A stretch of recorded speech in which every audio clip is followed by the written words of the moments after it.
Thoughts about Anarchism and Postmodernism, a Dvar Torah for Parashat Shoftim. My father-in-law likes sharing the following story. His community rabbi would establish a halachic ruling with which he'd disagree, and he would then say, "Thank you for the opportunity to fulfill the mitzvah of listening to the words of the sages, even if they are telling you that right is left and left is right." In this statement, my father-in-law refers to the Chazal's words, which are also quoted in Rashi's interpretation of the verse, "Lo תסור מן הדבר אשר יגידו לך, ימין ושמאל," right and left. Even if they tell you that right is left and left is right, and even more so when they tell you that right is right and left is left. My father-in-law's semi-humorous statement to his rabbi is only the tip of the iceberg of this mitzvah. The person who violates this commandment, according to all its halachic rules, may find himself standing before the Great Sanhedrin in Yerushalayim and hearing, "Dear sir, we know that you are brilliant and that no one understands the Torah as well as you do, but we have to execute you." The two questions that need answering are what and why.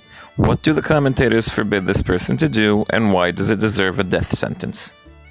Ibn Ezra answers both questions. The Torah is talking to the judge, for the testimony of two witnesses to him can cause death. According to Ibn Ezra, we're discussing a case where there's a dispute among the Sanhedrin. Any ruling of theirs can probably affect matters that can cost human lives. Onkelos Rashi and others emphasizes judges and their roles as well. For example, Onkelos says, if there is something unbeknown to you in judgment, and in some editions, Chizkuni becomes very creative in finding a case where clothing tzarat becomes a life-threatening incident, but Ibn Ezra is the most explicit. Ramban disagrees with them. It's not true, he says. The words refer to when there's a question of judgment regarding money or any law, and the scripture spoke in the present, meaning now, what usually happens, that in matters of law, there will be more disputes than in other instructions. But this law applies to all disagreements, and the word HaTorah is an allusion to all the laws. According to Ramban, it isn't that life-threatening danger sets aside a court-related rules from other rules. Any deviation from any halachic ruling in any halachic field can evoke the law of Zaken Mamre. So far, we discussed what case the Torah is referring to. Now we need to understand why the Torah is so strict on this issue. Ramban's answer is, and the need for this mitzvah is very great because the Torah was given to us in writing, and it is known that opinions will not be the same in all things learned, and the disputes will grow and the Torah will become several Torot. The written Torah, like anything written, is set in stone. There's no room for changes, which is a good thing. It allows for endurance. It's what makes it eternal. On the other hand, it should be applicable in changing reality. Applying it demands flexibility in interpretation, an interpretation that anyone can make and apply according to their worldview. Such conduct, on a practical level, can lead to anarchy and create two or more peoples with a multitude of teachings. To prevent such a situation, the Torah made the punishment of the Zaken Mamre so severe. And now I'd like to deviate from the topic, because while learning, I got sidetracked by a fascinating interpretation of the Kli Yakar to another question.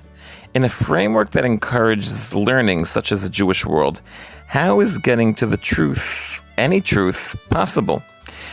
There are so many opposing opinions. The answer the Gemara gives is that the Torah was given from one source, and that includes all opposing opinions. The Kli Yakar's problem is, how does this answer the question? They can't all be true. His answer is somewhat surprising. This is the only way to reach the truth. Although while determining halakha, one of the decisive rules is the opinion of majority, there are other opinions according to which one should behave in extreme cases. Et lasot la'Hashem, kedai hu rabbi, whatever, lismoch alav b'shat adchak. He emphasizes that although in a time of great need, a minority opinion can be used to determine halakha, this cannot be done if there is no precedential minority opinion that interprets the written Torah in this way. Returning to our topic, if this is the case, the power given to those who study the Torah is enormous. They can determine reality. And as Spider-Man's uncle always says, with great power comes great responsibility. Therefore, the final ruling in the case of a minority opinion should also be the Sanhedrin's, which would also explain the severe punishment in exceptional cases. In summary, according to Onkelos Rashi, Ben Ezra, and Chizkuni, the fear is that human life will be endangered and therefore the punishment should be death.